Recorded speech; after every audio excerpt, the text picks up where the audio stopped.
106.7 Energy FM. Same, pero iba dito sa 106.7 Energy FM Pangga. Huwag mo sabihin radyo, sabihin mo. Good morning Luzon, Visayas at Mindanao, Metro and Mega Manila. At syempre good morning din sa napakaganda at napaka-sexy ang babaeng mahilig sa straight. Straight? Oh my gosh. Straight. Oo naman. Ayaw natin ng paling. Ayaw natin ng medyo nakapaling sa kaliwa. Ayaw natin yan. Oo. Walang yan, natawa na naman ako. Diba? Ikaw ba gusto mo ng paling? Ha? Gusto mo ng paling sa kaliwa, sa kanan? Ayaw mo nun, diba? Gusto mo rin straight. Kasi yun sa akin kasi... Ano ba? Yun sa akin kasi yung stick ko kasi, Oo. paano? Yung arnis ko. Yung suot mo din ng isang araw, di ba? Ano ba yung suot May ko suot sa ko na araw? isang araw, yung straight din. Ayaw Wala. mo, siyempre, ayaw. Kasi sinasabi ko kasi yung arnis ko kasi. Okay. Oo. Ano meron sa arnis mo? Paling din? Straight siya. Okay. Oo, straight tapos malaki. Tapos itim. Oo. Itim yung arnis ko. Oo. Uy, masakit yun kapag kapag nadampian ka nung Ay, ganyan. sinasabi ko talaga sa'yo, masakit talaga. Masakit yun. Baka mamaya kapag hinampas ka nun, ay nako, hindi ka na makalakad ng diretso. Totoo.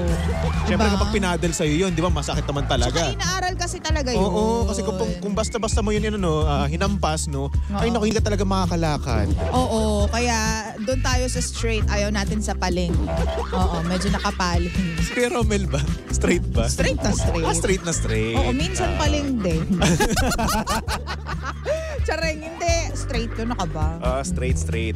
Anyway, DJ Lensay, kamusta ka naman? Oy, okay naman ako. Alam mo, parang ang sakit ng katawan ko sa mga ginawa natin kahapon. Alam mo kahapon ito Oo. Ba napansin mo kahapon parang medyo kahapon sa shoot natin. Hindi ko alam kung bakit pero nawalan ako ng energy noon. Nung time na yun. Talaga ba? Pinipilit ko din talaga. Oo.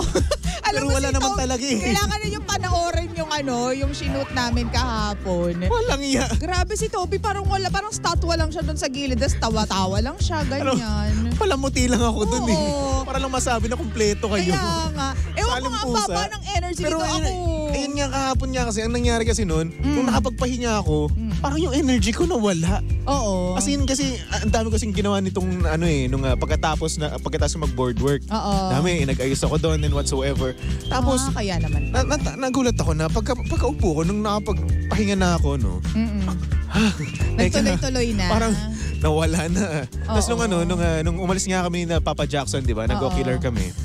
Ang nangyari, masama na pakiramdam ko. Sumama. Oo, okay. as in.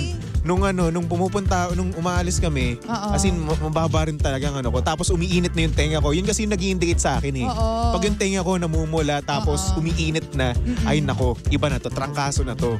So ngayon, okay ka naman? Okay naman ako ngayon, inagapan ko naman, uminom naman ako ng gamot. Oo. Paracetamol. Importante yan. Yes, so ayun. Oo. Buti naman. Nakukonsensya pa nga ako kahapon kasi Baby Toby, di ba, tawa kami ng tawa. Ikaw din naman tumatawa ka pero nandun ka lang, in place ka lang sa pagtawa. Alam mo, hindi ko napapansin kasi si Toby yung katabi ko, mega hampas ako sa kanya, sa Ay, shoulders hinampas mo niya. pala ako. Hindi ko alam. Talaga ba? Hindi ko talaga Sorry alam. nga sana ako sa'yo kasi sobrang hinahampas ko siya tapos yung niya, tawag dito, yung thighs niya talagang ginaganon Hindi ko talaga. alam. Talaga ba? Promise. Kasi di ba naku, wag natin ikwento. Naku, nakakaloka. Basta kailangan ninyong Abangan nyo na lang yan. Siguro kung hindi Sakit man sa tiyan nun. next month, hindi naman December kasi meron tayong iniluluto, for Christmas special. Ay, tapos At na. syempre, hindi iba pa. May iba pa ba? Oo, akong bahala Dami dyan. naman na Baby Toby. Grabe. Sige, Hanggat si sabagay. Baby Toby nandito, may content. Diyos! All out. Grabe. So ayun na nga. Anyway. Sige. Ano yan? Ito na meron nga dyan? pag-usapan na natin ang ating sender, DJ Lensay. Hoy! Alam mo ba kanina yung ating sender na si Tanya? Hi, Tanya. Ay. May kapangalan siya, B. Okay. Anong meron kay Pwede bang Okay. Anya na lang? Sige, Anya na lang. Oo. Ay, kasi baka hit, ganyan. Sige. Hello sa inyo Anyway. dyan. Dati kong kumpanya yun, by the way. Oras din natin sila eh. Oo nga, no? Kakaloka ka dyan. Idol ko yun sila eh. Okay. Diyos! Anyway, Ay, ayun na hello nga. sa inyo. Friends natin yan sa industriya. Oo naman. Push. Anyway, so eto yung aking sender nga kanina, si Anya, no? May jowa siya kaso nga lang hindi daw na-appreciate yung kanyang mga efforts, mga sakripisyo, no? At para daw sa kanyang jowa ay parang hindi pa rin daw niya mahal yung kanyang, hindi pa rin niya daw mahal hindi pa rin mahalitan niya itong jowa niya. Okay. Para dun sa jowa niya, ha? Parang kulang daw. Not kulang. enough. Not enough. Ngayon, kung ikaw yung magkakaroon ng ganitong jowa, yung talagang parang kahit na anong gawin mong effort, parang baliwala lang at para sa kanya, parang di mo pa rin ako mahal. Ano yung gagawin mo? Ay, mabilis akong sumuko sa ganyan. Kapag pinipilit, ginawa ko ng lahat, 100. Kasi kilala ko kasi ang sarili ko pag nagmamahal ako, para kung ano talaga bakla. Kasi di ba mga bakla, pag nagmahal at na in love sila, talagang all out din sila. all out talaga. Ganyan ako magmahal. Tapos pag naramdaman ko na hindi ako na-appreciate, mabilis din akong pumiglas. Umaalis ako agad. Ayaw mo, di wag. Ganyan. Ganon. Ikaw ba? Ako, siguro sa una, siguro, pinoprove ko pa. And then syempre, minsan kapag tumatagal na rin naman, nakakapagod din naman kasi talaga. Nakakapagod yung lagi mo na lang ipoprove yung sarili mo, yung pagmamahal mo sa kanya, di ba? Kasi dapat natin iparamdam yun. Pero minsan din naman, kapag hindi nasusuklian yung pagmamahal natin, di ba? At para sa kanya, wala pa din, kulang pa rin. Ang mapapatanong na lang ako sa sarili ko na, kailan ba ako magiging enough? Di ba? Kung eto pa rin yung hinahanap mo, siguro better na lang na hindi mo na sa akin yun hanapin. Oo, totoo. Kasi kahit na anong gawin ko, parang wala pa rin. Parang not enough pa rin, di ba? Para sa'yo pa rin, hindi pa rin kita mahal. Pero kasi Baby Toby, ang mga lalaki kasi, kayo yung dapat sanay sa ganyan, di ba? So para sa'yo, gaano katagal is matagal? Kung mahal mo talaga yung tao, matagal din naman talaga. Gaano? Like 1 taon, 2 taon? Na kaya mong i-prove yung sarili mo sa isang babae? Siguro depende kasi yan Kapag kasi, minsan kasi, di ba kapag hindi nyo naman pag-uusapan, parang wala lang naman yan Kapag lagi nyo na pag-uusapan, siguro mga 1 year, ganun. Kasi matagal na yung 1 year. Matagal yung 1 year. Kasi syempre, kung lagi nyo naman siya pinag-aawayan at lagi niya sinasabi yun at binabrought up niya yun, na para sa'yo, bilang lalaki na ginagawa yun lahat, no? Parang kahit kanino naman parang hindi na-appreciate yung ginagawa mo, di ba? Parang, teka, kulang pa ba? Or baka kasi, ginagawa mong lahat, tapos hindi nakikita nitong babae, Baby Toby, yung lahat na yon because iba yung hinahanap niya. Tapos iba din naman yung pinapakita mo. Diba? Kumbaga, paling yung efforts ninyong dalawa. Kumbaga yung, hindi nagmi-meet. Kumbaga, mas in-expect niya yung ibang bagay pa. Yes. Diba? Kaya ganoon. Yun lang mahirap, no, sa ganung sitwasyon, no. Yun talagang ito yung effort mo, pero yung hinahanap niya iba. So technically, ang hinahanap niya talaga hindi ikaw. Hindi talaga magkikita, hindi talaga kayo mag-meet. Hindi talaga mag-meet kasi syempre, una sa lahat, hindi ikaw yung gusto niya, iba yung gusto niya. Iba yung hinahanap niya. Kasi ang mga lalaki iba-iba efforts niyan Totoo. Iba-iba rin yung love language, 'di ba? Minsan may mga lalaki na magaling sa chat, magaling sa voice message or whatsoever. Yan. Pero sa sa personal naman, pangit. Pangit yung pakikitungo niya, mga ganito, ganyan, di ba? Hindi siya sweet kumbaga. So, meron din namang mga tao or mga lalaki na sa personal sweet, tapos hindi naman marunong pagdating sa chat-chat. Ay, totoo yan. Di ba may mga ganun lalaki, di ba? Wala silang charm. Oo. Kasi minsan mahirap din nga naman talaga makipag-usap sa chat, no? Oy, totoo. As in, kahit na sabihin na natin, hindi ka nangaaway, parang kang nangaaway. Minsan kahit wala kang emoji, isipin nung kausap mo, galit ka. Galit ka. Diba? Kaya minsan ako nag-emoji ako, tsaka yung haha yung tawa. Yung haha. Totoo yan. So ayun, minsan din, mahirap din naman talaga. Kaya minsan, hindi natin ibibigay yung tamang effort para sa kanila kasi iba yung hinahanap nila True! That Kaya is ikaw, so true. Kung eto yung nabibigay mo, kung eto yung binibigay niya sa'yo, dapat siguro i-appreciate din natin. Kasi syempre, una sa lahat, kung eto yung hinahanap mo, dapat hindi ito ginawa mo. Diba? Or kailangan sa umpisa pa lang, kinommunicate nyo na kung ano talaga yung kailangan ninyo. Yung gusto mong maramdaman from a partner, ganyan. Para hindi lilihis yung pinapakita ng lalaki. Tama. Tapos ikaw din naman, hindi ka mag-expect ng gusto mo. Diba? Tapos madidismaya ka lang in the end kasi sasabihin mo, hindi kasi siya ganito siya ganyan. Yun naman pala, what if 100% na yun ng lalaki? Diba? Pero hindi mo pala nakikita kasi iba nga yung hinahanap mo. So kawawa naman, diba? Ay nako, ganyan kayo mga babae. Hoy, hindi. Excuse me, hindi lang kasi kayo marunong magtanong. Excuse me. Excuse me din kayo dumadaan ako. Bakit? Diba? Kanina nga sinasabi, bakit daw mga lalaki hindi raw marunong maka-appreciate? O hindi naman lahat ng lalaki ganun. At saka mga lalaki hindi marunong makiramdam.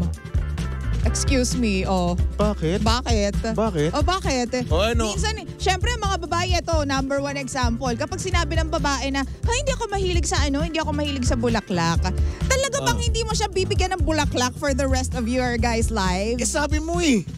Kahit isang bulaklak man lang. Sabi mo, Hindi ka man lang mag-try. what if ganito, allergic ka pala sa bulaklak? Hindi niya sinabing ayaw niya sa bulaklak. Ang sinabi niya, hindi lang siya mahilig. Magkaiba yun. Hindi mahilig eh. Hindi mo yun hilig. Hindi mo bibigay Ibig yun. sabihin, tatanggapin mo yon, hindi mo lang talaga siya hilig. Hindi mo sinabing ayaw mo ng bulaklak, hindi ka lang mahilig. Ibig sabihin kung nandyan, matutuwa ka. Pero hindi siya yung tipong bibilhin mo every second of the day. Alam mo kayo mga babae, ang hirap niya sa communication eh. Hindi lang talaga magaling makiramdam talaga mga lalaki. Hindi. Kasi kapag sinabi nyo nga naman talaga na hindi ka mahilig sa bulaklak, syempre talaga kami iisipin namin, ano ba yung hilig mo? Yun yung ibibigay namin sa inyo kasi syempre masasaya kayo sa hilig nyo. Oo nga, pero hindi naman ibig sabihin na kapag hindi kami mahilig, hindi na kami tatanggap. Yan yung kailangan yung maintindihan ng mga lalaki. Alam mo kasi, ayaw namin na na may binibigay kami sa inyo tapos hindi nyo naman ma-appreciate at hindi nyo naman ikikip. Hindi naman Kaya ngayon, kapag sinabi nyo na hindi kayo mahilig sa bulaklak, hindi namin kayo bibigyan. Napaka-literal kasi ninyo mga lalaki, no? Kayo naman kasi naman kasi pag-aralan nyo kaya yung attitude ng mga babae. Gusto nyo maging mind reader kami, ganun. Hindi. Eto for example, ang babae mahilig sa kulay pink. Sa tingin mo, kapag nagbigay ka ng kulay pink na bulaklak sa kanya, hindi niya magugustuhan? Malay mo hindi niya. Malay mo nga kasi ayaw mo. Nag-a-assume kayo. Malay mo. Kasi Kayo kasi, ba't hindi nyo na lang kasi gawin, no? Ay naku, baby Toby, magta 2024 na magbago ka na. Sinasabi ko sa'yo. Ay naku. Kapag sinabi ng babae na, hindi ako mahilig sa chocolates. Hoy, ano ba? Diba? Sinabi niya lang hindi siya mahilig, pero pag nagbigay ka, tatanggapin niya yun. Alam mo kasi, madali naman talaga kami makakausap di ba? Oo nga. Madali naman yung communication. Lagi natin sinasabi, communication is the key. Oo. Ba't di kayo maayos makipag-communicate? Ha? Maayos kami makipag-communicate. Hindi nyo na maiintindihan kasi minsan ng mga lalaki patanga-tanga. Magaling kami makipag-communicate. Hindi lang kayo kasi nagtatanong ng tamang questions. No? Ano gusto nyo i-spoon feed sa inyo lahat-lahat? Umeffort naman kayo. So gusto nyo, binabasa namin utak nyo? Hindi. Gusto namin makiramdam kayo ng malala. Ano? Ang gusto lang din naman namin, sabihin nyo lang yung gusto nyo. Lahat ba ng kailangan namin sabihin sa inyo? Hindi ba kayo pwedeng mag-research? Hindi ba kayo pwedeng gumamit man lang ng kokote ninyo para malaman kung ano yung mga magpapasaya sa amin? O wala ba kayong nanay? Wala ba kayong mga kapatid? Wala ba kayong tiyahin? O tamo, sinasabi ko sa'yo, baby Toby Sige na, talo na ako. Darating ang Pasko. Kung sino man yung kachat mo dyan, padalan mo ng bulaklak, padalan mo ng mga bagay na, alam mo yun, nagpapasaya sa kanya. Chocolate, cake, ganyan. Ang cake, hindi necessarily chocolate, basta padalan mo siya ng cake. Yun. Sinasabi. Anyway. Okay. Girls, I got you, girls. Sorry, boys. Sabi din ng Boss Roland. Ba't ka nag-chat dyan? Alam mo kasi, si Boss Roland, alam ko. Rolando, dito ka. Inlababo yan eh. Dito ka, Kuya Roland. Kanina magkakwentuhan tayo. Alam ba, ilang taon namin magkasama dito? 2 taon, di ba? 2 taon. So, minsan, hindi niya pa ako napopost sa reels niya. Kahapon. Nakita ko nga yan. Kahapon. Yari ang walang iya. Nag-post ng ka? 2 beses. Tapos yung pinost na yun, alam mo na. Napansin ko rin. Co-pilot. Sabi, diba? Co-pilot. Napansin ko rin yan. Ako minsan di ako tinawag na co-pilot, Brad. Ay talaga ba? Oo. Sabi ko sa'yo, Kuya Rolando Sinasabi ko alam mo sa lahat ng mga tao dito, si Kuya Rolando lang yung hindi bumili ng perfume ko. Hindi ko makakalimutan yan, Kuya Rolando, sinasabi ko sa'yo. Walang yan, yung ngiti abot hanggang Neptune, no? Diba? Hindi ka pa bumibili ng pabango ko, Kuya Rolando. Sinasabi ko sa'yo, araw-araw tayo magkasama dyan. Alam mo lahat ng tao dito sa Energy FM, parang in lababo. Ay, talaga? Pansin ko lang. Ikaw, in love ka naman talaga. May mahal ka, di ba? Yes. Mahal. So, ikaw din? Ay, hindi. Sabagay, sabi mga halos lahat. Hindi sinabi lahat. Si Sheena, no? Mayla. Ito, co-pilot, bagong-bago. Baka naman hindi two-way, baka naman one-way lang. Ayan ang problema sa mga lalaki. Hindi, ito kasi sa parang bagay. Naaway na naman ako. Ang sinasabi ko na nga dito. Oo. Ano ba yun? Sorry na. Yun na, tama na. O, yan din ang pinaka-importante. Mag-sorry kayo kapag hindi tama. Pag naramdaman yung may hindi tama kayong ginawa. Sorry na, ano ba yun? Nag-sorry ba mga babae? Oo naman. Ano Parang pag nagagalit kayo, dapat, kahit kayo yung mali, kami dapat yung nagsasorry eh. Ay, hindi ganyan. Ganyan kayo eh. Hindi ganyan yan, baby Toby. Ang mga babae, well, ako, I can only speak for myself on this part. Basta ako nagsasorry ako pag alam ko mali ako. Okay, sige. Oo, di ba? Sorry na. Pero Kuya Rolando, bumili ka ng pabango malapit na Pasko. Hoy, may 13th month pay na Kuya Rolando, sinasabi ko sa'yo. Meron na ba? Pumasok na ba? Yeah, di ba? Pumasok na? Ay, hindi pa pala. Sick pala yun. Ano ba? Pumasok ako eh. Kinakabahan si Toby. Nakakaloka. Nakadalawang beses ka na sa akin. Oo nga pala, sorry. Lagi kasi ako nalilito sa ganyan eh. Iba pala yung pumasok. Walang Sorry yan na, sino ba kasi ililibre mo? Bakit ba kasi gusto mo makakuha ng ano? Bakit mo akong pere eh? Kaya nga, sino ba kasi ililibre mo? Lilibre mo ba ako? Ay, hindi. Bakit? Alam mo, ang sarap ng umagahan mo kanina, nakita ko ha. Alam mo na, nakaka-LL. Hindi ka man lang Uy, nag-alok ba? ha. Ano lang yan? Ano Tawag yan? dito. Libre lang yan sa budget. Libre. Oo. Nagpasalamat ka ba sa nanlibre sa'yo? Oo naman. Okay. Very good. Sabi dito, iba kasi yung may initiative kayo gumawa. Oh. Ay, naku mga lalaki talaga. Ito si Eliza Mendoza, kanina pa ako nito inaano. Kaya alam mo mga babae, laging mataas yung masculine energy namin eh. Kasi Alam kayong mo, mga lalaki. ba't ba tayo napunta sa mga ganyan-ganyan? Ang topic natin about sa sender natin, no? Sabi na nga sa'yo eh. Di daw na-appreciate. Kasi nga, huwag niyo kami dinadamay sa problema niyo. Alam mo ikaw, Anya, tigilan mo kami. Basta sinagot na namin yan. Love language lang yan, no? Okay. At syempre, kung ano naman, no? Kung ang hinahanap niya ibang tao, no? Ibang effort, no? Siguro hindi ikaw yung gusto niya. True. Kaya kung ako sa'yo, umalis ka na lang. Alis ka na lang. Yan mo na yun. Kaya na yan. Parang single dyan eh. Si Boss Rolando, tingnan mo, may co-pilot na. Oo. Ikaw, Excuse me. Ikaw masaya ka. Excuse me, may attorney ako. Oh my gosh! Hindi ko nga tinuloy eh. Ikaw nagsabi sa sarili mo. Yan, Ay, bala ano ka. ba? Inisplok mo yung sarili. Hi, attorney! Ay, dyan ba? Hello, nandyan ba? Anyway. Titingnan ko. Alam ko yung pangalan niya. So, eto na nga mga pangga. Susunod na ang napakaganda, napaka-sexy DJ Lindsay para sa programang Lihim ng Liham. I saw the sign. Hi! Anyway, syempre nakasama mo't nakalandian ang hot baby boy ng radyo. Walang iba kundi si Baby Toby. At syempre si Baby Toby ay pwede mong stalk sa lahat ng kanyang social media accounts. Hanapin niyo lang, Baby Toby 1067. Alright? Anyway, for our next song, Saya ni Toby. here's a song from Inigo Pascual. Titled Dahil Sa'yo. Uy! Saktong-sakto. Only here at your number 106.7 Energy FM Pangga. Huwag mo sabihing radyo, sabihin mo.